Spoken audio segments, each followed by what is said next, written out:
before I dive into this, I just want to clarify that I don't think that Christopher Nolan is a bad filmmaker in any way. This essay is simply a critique on Nolan's recent work and a plea that will hopefully get him back on track to what made him so beloved in the first place. I'm only starting off with this because I know that Nolan has one of the most loyal and rabid fan bases on the earth who would literally go for the jugular of anyone who has any form of critique towards him. Like, at all. Ever. Okay, disclaimer out of the way, let's dive in.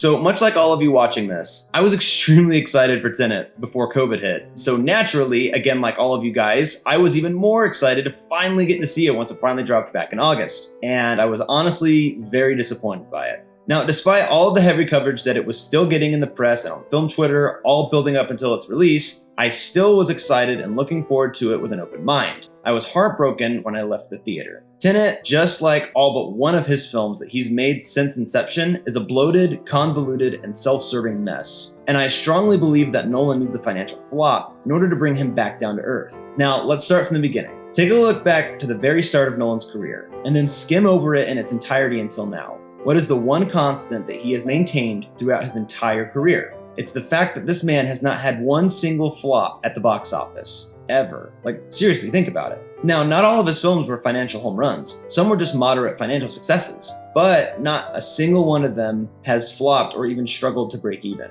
Each time that this man has delivered a film, it has delivered financial gain back to the studios. Now, I believe that this fact is directly linked to Nolan's slow decline in quality over the past decade. The man started with a film called The Following, a tiny scale film that was made on a chump change budget. It didn't blow the doors off of the bank or anything, but it caught the eyes of enough people to get him the funding and talent that he needed to make Memento, which in my eyes is still his magnum opus. More on that later. Now, off of the back of Memento, he was able to make Insomnia, and then off of the back of Insomnia, he was able to make Batman Begins. Then the rest is history. Now, his first three films, like I said, were all moderate successes. Each would rank in a small amount more than the last one as far as profit and recognition. This takes us to Batman Begins. Now his films start to become mega hits. He follows chapter 1 of the Dark Knight trilogy with a mid-range budget film, The Prestige. This film turned a massive profit off the proverbial goodwill of Batman. Now, after that, we get The Dark Knight, and then Inception, then The Dark Knight Rises, Interstellar, Dunkirk, and then eventually Tenet. Meaning that post The Prestige, Nolan has yet to make a single small or mid-range budgeted film. Now, aside from the Dark Knight trilogy, all of Nolan's films include very intriguing, intricate, and complex stories and worlds. Now, each film has gradually become bigger, both financially and in scale. And to paraphrase the great Nerdwriter 1 in his video on Interstellar, it was kind of hard to imagine where Nolan was going to go after the prowess of Inception. I mean, dreams within dreams and the deep layers of that narrative and world? How could you top that level of complexity and still have things make sense? We can clearly see what Nolan followed that up with. An underwhelming finale to the Dark Knight trilogy, then the overinflated Interstellar that left me and many others with more to be desired, a more grounded but still large in scale and excellently executed manipulation of time with Dunkirk, and then Tenet, which you can probably tell my thoughts on by now. If you followed me thus far, you could probably see where I'm starting to go with this. Nolan is a filmmaker who loves to show the world just how smart he is. I'll even admit that he's a bit pretentious. Now, that isn't always a bad thing. Sometimes that pretentiousness can bring excellent stories, like many of the first half in his filmography. Yet other times, it can be to blame for films where the director and or writer is just stroking their ego. I think that that is currently where Nolan is and what he's been doing, especially with films like Interstellar and Tenet. He's been so focused on trying to up the ante with each new original screenplay that he's forgotten the balance of world building, characters, and narrative. He's tipped the scale more and more towards the world building side, leaving so much to be desired in the realm of narrative and especially characters. Now, take Tenet for example. Let's remove any and all of your feelings, whether it be hatred, indifference, or bias, from the film, and let's look at these characters objectively. What does Nolan do with his characters here? We'll start off with the protagonist. What's his name? Yeah, we're never once told his name. What do we know about this character? Well, we know that he's a spy caught up in some high-concept international espionage, but what do we know about his backstory?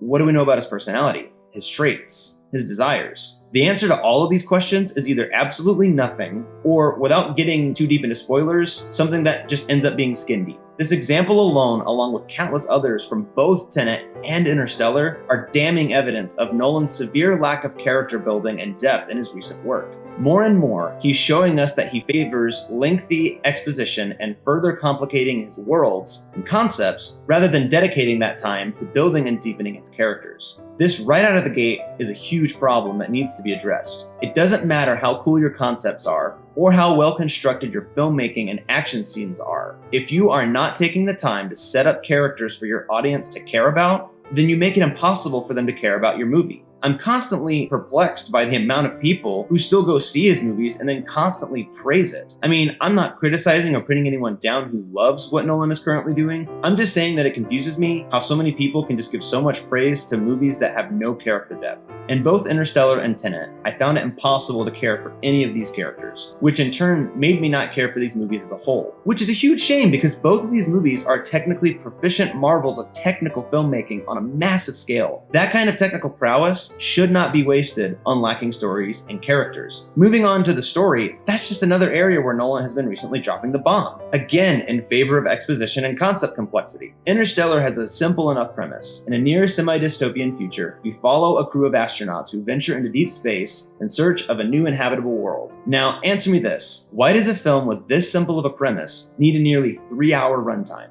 Seriously, I'm asking why, because it doesn't need it. The reason is because we spend almost 2 hours of this runtime exploring deep concepts within time and space, and we spend less than an hour on characters and story. Tenet is even clunkier in this regard. We are constantly having to go around our elbow to get to our thumb in the vein of the story. Nolan wastes so much time overcomplicating the story and world of Tenet when its concepts are already complex and confounding enough that he needs to be focusing more on story instead. Bottom line, these should be movies that you want to see, not movies that frustrate you.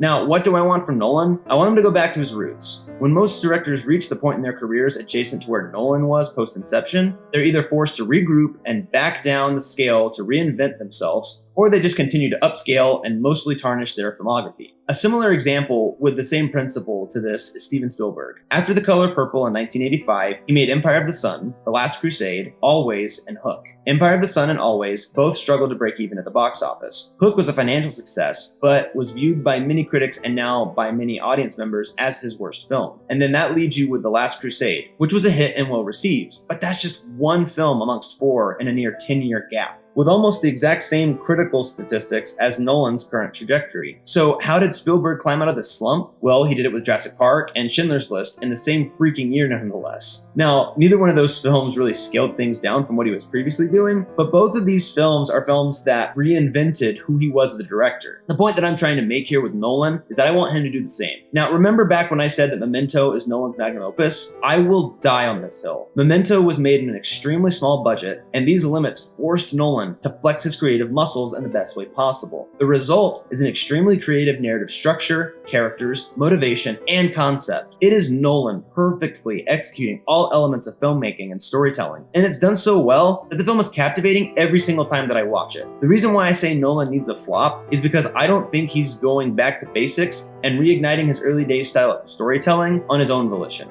He is showing absolutely zero interest in taking this route as a writer, and it makes me really sad. So here I am, hoping that Nolan will have this big financial flop that'll force studios to stop giving him all the money in the world to keep stroking his ego. Hoping that he will be forced to regroup and rekindle what made him an innovative storyteller in the first place. And even though Tenet is looking to flop at the box office, I sadly don't see this film being the flop that he needs. Due to the COVID-19 circumstances surrounding the film industry, and particularly Tenet at this time, I just don't see any major Hollywood studios putting the blame on Nolan or Tenet's convoluted and bloated nature on its box office failure. So yeah, I desperately want Nolan to have a flop, or better yet, for him to just be humbled enough to dial it back down next time and deliver a film rooted in what truly made him a legend in the first place.